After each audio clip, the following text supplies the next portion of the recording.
여러분 안녕하세요. 오늘 월요일 아침입니다. 또 한 주간 주님의 풍성한 은혜를 경험하시는 복된 하루가 되시기를 바랍니다. 오늘은 출애굽기 40장 34절 35절 말씀 함께 나누겠습니다. 구름이 회막에 덮이고 여호와의 영광이 성막에 충만하매 모세가 회막에 들어갈 수 없었으니 이는 구름이 회막 위에 덮이고 여호와의 영광이 성막에 충만함이었으며. 아멘. 이스라엘 백성은 광야에서 40년 동안 고통 가운데 있었지만 그렇지만 하나님으로부터 큰 은혜와 축복을 받았습니다. 보통 사람들을 보면요, 지금까지 살면서 좋은 환경 가운데 사는 분들은 오히려 축복을 잘 모릅니다. 그런데 고난 중에 있는 사람들이 축복의 비밀을 알고 있는 경우가 참 많은 것을 자주 보았습니다. 밥 한 그릇 놓고도 감사하고요.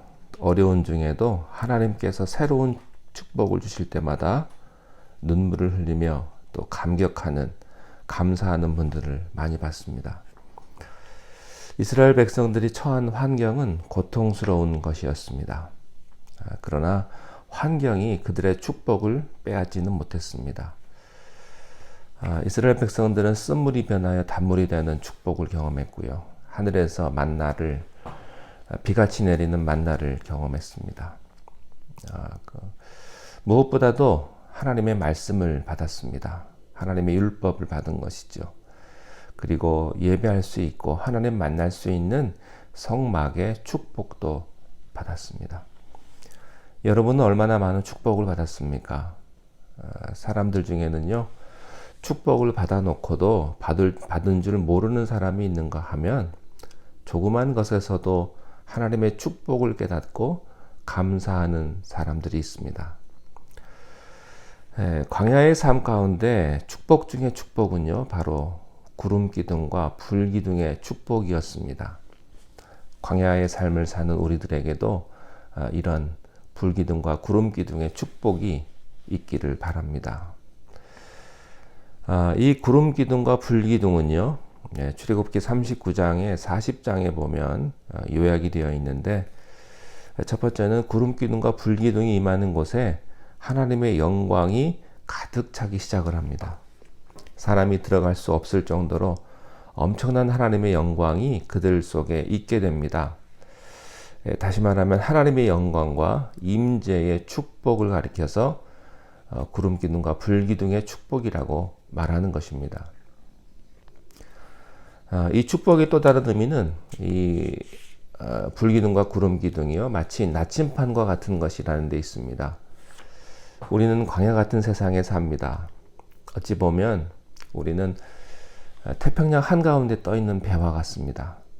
바다 한가운데 같은 세상에서요, 그냥 무작정 가는 것은 아주 위험합니다.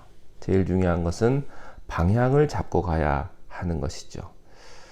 방황한다, 이 말은 열심히 살지 않는다는 것을 뜻하지 않습니다. 열심히 살고 성실하게 살아도요, 목적이 없고 방향이 없는 것을 방황한다, 이렇게 말을 하는 겁니다. 이스라엘 백성에게는 안내자가 필요했습니다. 광야는 내 마음대로 가는 곳이 아니기 때문에 그렇습니다. 인생도 내 마음대로 사는 것이 아니기 때문에 우리의 인생에도 안내자가 있어야 합니다. 광야를 지나는 이스라엘 백성에게 불기둥과 구름기둥은 안내자 역할을 했습니다. 그래서 구름기둥이 멈추면 이스라엘 백성도 멈춰야 했고요. 구름기둥이 움직이면 이스라엘 백성도 움직일 수밖에 없었습니다. 많은 사람들이 복을 받지 못하는 이유는 이처럼 움직여야 할 때 움직이지 않고 움직이지 말아야 할 때 혼자 움직이기 때문입니다. 제멋대로 가다가 낭패를 당하고 절망하고 좌절하는 것입니다. 이스라엘 백성들이 40년 동안 광야 생활을 하면서도 외롭지 않았던 이유는 하나님께서 그들과 함께 계셨고 또 그들의 갈 길을 친히 인도해 주셨기 때문입니다. 그래서 그들은 그렇게 열악한 광야라고 하는 최악의 상황에서도 천국을 만들 수 있었던 것입니다. 오늘 말씀에 구름이 회막에 덮이고 여호와의 영광이 성막에 충만했다. 모세가 회막에 들어갈 수 없었으니 이는 구름이 회막 위에 덮이고 여호와의 영광이 성막에 충만했다. 여기서 나오는 이 구름은요, 뜬 구름이나 뭉게 구름이 아닙니다. 그것은 하나님의 임재와 영광이 가득한 구름입니다. 하나님께서 마지막 때에 세상을 심판하시기 위해서 다시 오실 때 나팔소리와 함께 구름을 타고 오실 것입니다. 예수님께서도 승천하실 때에 영광의 구름 가운데서 하늘로 승천하셨다는 기록을 우리가 볼 수 있어요. 이처럼 이스라엘 백성들 가운데 덮인 구름은요, 하나님의 임재를 동반한 구름입니다. 여기 영광이 회막 위에 떠 있는 순간 그 구름에 나타난 영광은 성막 안으로 들어갔습니다. 하나님의 임재가 이곳에 나타나면 여러분, 임재는 우리 몸 안으로 들어오게 되는 것이죠. 우리 몸 안에 하나님의 영광이 들어오면 사람들이 우리를 두려움으로 보게 됩니다.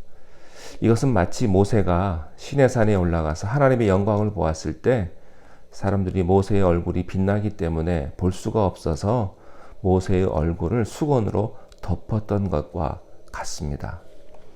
여러분의 얼굴에도 하나님의 영광의 빛이 있기를 바랍니다. 구름 기둥으로 하나님께서 나타나셔서 영광 가운데 임하셨던 것처럼 여러분의 가정과 또 우리들의 교회 가운데 하나님의 큰 은혜와 축복과 영광이 나타날 수 있게 되기를 주님의 이름으로 간절히 축원합니다. 기도하겠습니다. 하나님 아버지, 오늘도 광야 같은 세상을 살아갑니다. 그러나 하나님께서 우리와 함께 하시니 우리는 세상을 능히 이겨낼 수 있고 또한 하나님의 축복을 경험할 수 있음을 믿습니다.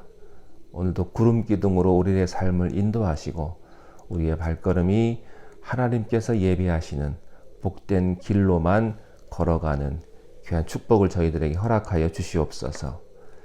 예수님 이름으로 기도하옵나이다. 아멘.